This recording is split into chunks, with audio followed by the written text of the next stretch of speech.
Hey, Central Church. It's time for our second reflection on the sermon this week. We've been talking a lot about creating a culture of calling, reimagining how we understand calling in our life and in our faith. One way that some people understand calling is to a certain profession, right? I've always been called to be a veterinarian. From a young age, I loved working with animals, and I knew my calling was to be a vet. That's a common story that we hear using the language of calling.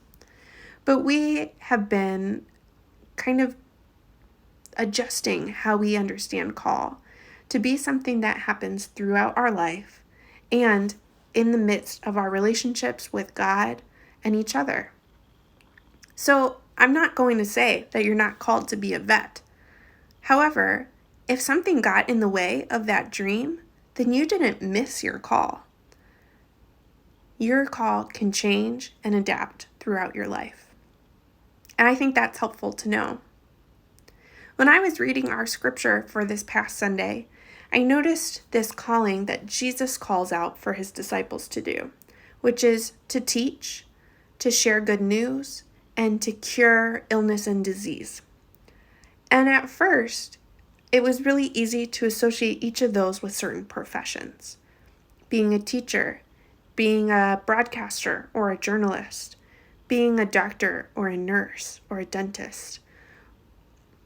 However, some of us don't find ourselves in any of those professions that fit cleanly into those different categories that Jesus is calling us to. I think it's important that we realize that calling isn't just to a profession.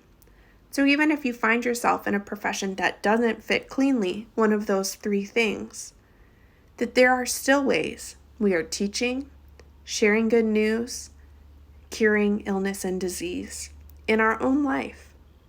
What does that look like in your life? Are you teaching a child, or maybe you're helping to bring hope to someone who deals with a mental illness? Maybe you help to share good posts on your newsfeed to bring hope and joy to others. Maybe you're a natural comedian that helps other people laugh and see goodness around them.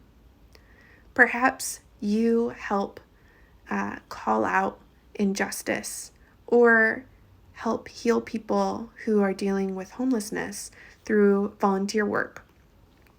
Those can be ways to heal and cure people as well.